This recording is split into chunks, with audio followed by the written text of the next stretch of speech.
Yo, what's good YouTube? Today I'm going to be showing you exactly how to make RNB beats. I'll try to keep it simple, but make sure there's enough value for you to learn something. And then hopefully by the end of the video, you'll know enough or have learned enough to make your own beats like this. So I was thinking about making like a 90s RNB beat with modern influence. So I'm just going to keep the tempo at about 130 BPM. To start it off, I'm going to start with the guitar. So in the piano roll, if you click this button here, it'll bring up all the scales. For this example, I'm going to go in B minor. So if we right click minor natural and then go to B, you'll see here that it's highlighted all the notes on the scale. This makes it really easy to make chords. So I'm just going to start off on the root of the scale, which is B. From here, I'm just going to build a triad. To do this, just skip a highlighted note and place. So if we skip one note in place, that ends up on D, which is our third, because it is the third note in the scale. If we skip one more note in place, this is the fifth. And in this case, this is F sharp. So I'm going to skip a note in place again using the same method. And this gives us a seventh and a ninth. And you can see here that it sounds a bit more full. So normally what I like to do is bring the third up an octave. And this is called an inversion. So there's no specific way to do inversions. I'll just play around with it and see what sounds best to you. You can also duplicate the root note and put it down an octave to give it the bass. You can do this by highlighting the note and shift clicking it. And this will duplicate it. And then put it down an octave. And you can see this adds a bit more depth to it. But sometimes I like to change up the bass note and not have it on the root. I'd recommend choosing a note that's already in your chord. There's no specific way to do it, just do whatever sounds best to you and trust your ears. So if we turn the metronome on, I can hear I want to extend the chord out. So if I press Command A and just extend this out a bit, a real simple way to find another chord is just press Command A again and then Command B. And then if you just shift click down 5 semitones, this will almost always sound good.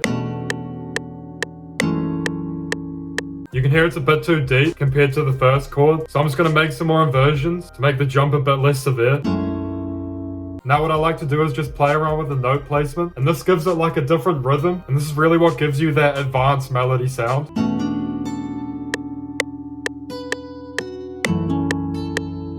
Also, it's good to add that notes like this, where they're close together, add tension. This sounds good because it creates dissonance. I've got no idea if I've said that right, but I've just used ChatGPT and that's what it said. Nah, but it does sound a lot better because of the clash of frequencies. And it kind of gives like emotional tension, which is always good in R&B. So back to the placement of the notes. I'm just going to play around and create like some rhythm. So you can see here that I've just copied the 4-bar progression to 8 bars. In this second half, I'm going to switch it up a bit just to make the progression a bit less boring. Right here, I've added a really short note before this note here, and this kind of transitions this note and kind of gives it like a humanized feel. For the end of the loop, I'm going to create a dominant 7 chord. This is really common in R&B and resolves nicely to the 1 chord. This normally sounds the best on the 5th of the 1 chord. If we have a look at our example, our first chord started with a B minor triad, and the 5th of this chord was F sharp. So if we start our dominant 7 on F sharp and build out a major triad, if we skip 3 notes from F sharp and place it on A sharp, and then 2 notes and place it on C sharp, this gives us a F sharp major triad. To make it a dominant chord, we add a second onto a major triad. So we go up another 2 and place it on E, and this is our dominant 7 chord. On its own, it definitely sounds out of place, but adding inversions is definitely what makes it sound best. So in this case, if we just invert the 2 middle notes up, you'll see it sounds like it wants to resolve to the 1 chord, and then if we play it, it does sound like that. If we press Command A and then Alt or Option S, this brings up the Struminizer tool. Play around with the strength time knob, and you notice it sounds a lot more human.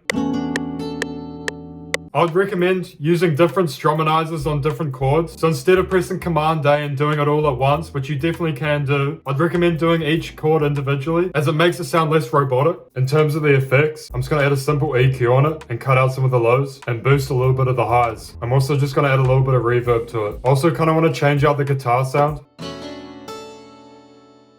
Now I reckon it needs some strings just on the back. So I'm just going to copy this over to the strings and then turn it down a bit. And I'm just going to make the string chords a bit more simple and quantize them all by pressing Command Q.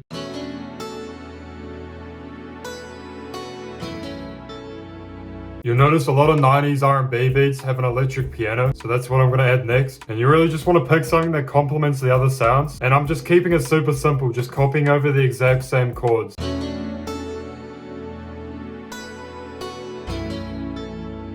So I've left the melody pretty simple, and this leaves heaps of room for the drums. Now I'm just going to go ahead and mix all the sounds we have in the melody. So now I'm just going to add my bass in. Pretty much all I'm doing for this is just copying the root notes of all the chords we made. I've also added this guitar pluck. This is what that sounds like with the bass.